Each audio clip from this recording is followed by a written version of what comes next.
തൃശൂർ പുതുക്കാട്ടെ നവജാത ശിശുക്കളുടെ കൊലപാതകത്തിൽ പ്രതികളുടെ ഞെട്ടിക്കുന്ന മൊഴി പുറത്ത്. യൂട്യൂബ് നോക്കിയാണ് ശുചിമുറിയിൽ പ്രസവിച്ചതെന്നും വയറിൽ തുണി കെട്ടിവെച്ചാണ് ഗർഭാവസ്ഥ മറച്ചുപിടിച്ചതെന്നുമാണ് അനീഷയുടെ മൊഴി.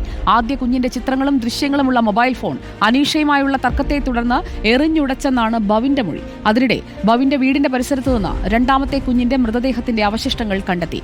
അറസ്റ്റിലായ പ്രതികളെ ഉടൻ കോടതിയിൽ ഹാജരാക്കും.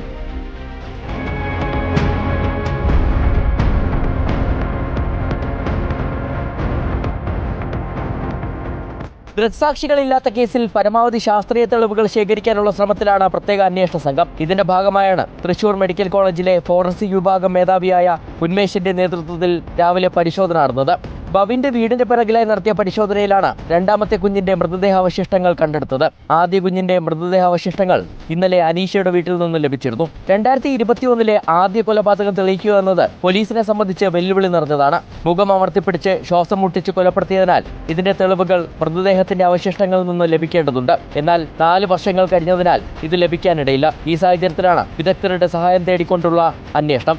ആദ്യ കുഞ്ഞിന്റെ ചിത്രങ്ങളും വീഡിയോയും ബവിന്റെ മൊബൈൽ ഫോണിൽ ഉണ്ടായിരുന്നുവെന്നാണ് പോലീസിന് ലഭിച്ചിരിക്കുന്ന വിവരം. എന്നാൽ അനീഷയുമായുള്ള തർക്കത്തെ തുടർന്ന് മൊബൈൽ ഫോൺ എറിഞ്ഞുടച്ചെന്നാണ് ഇയാളുടെ മൊഴി. എന്തായാലും മൊബൈൽ ഫോൺ കണ്ടെടുത്ത് ഫോറൻസിക് പരിശോധനയ്ക്ക് അയക്കാനുള്ള നീക്കത്തിലാണ് അന്വേഷണ സംഘം. താൻ യൂട്യൂബ് നോക്കിയാണ് വീട്ടിലെ ശുചിമുറിയിൽ പ്രസവിച്ചതെന്നാണ് അനീഷയുടെ മൊഴി.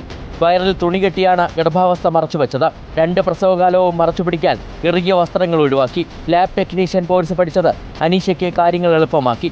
ആദ്യ കുഞ്ഞിനെ കുഴിച്ചിടാൻ വീടിന്റെ പിൻഭാഗത്താണ് കുഴിയെടുത്തതെന്നും അയൽവാസി കണ്ടതിനാൽ വീടിന്റെ ഇടതുഭാഗത്തെ മാവിൻ ചൂട്ടിലേക്ക് മാറ്റുകയായിരുന്നുവെന്നും അനീഷ മൊഴി നൽകിയിട്ടുണ്ട്.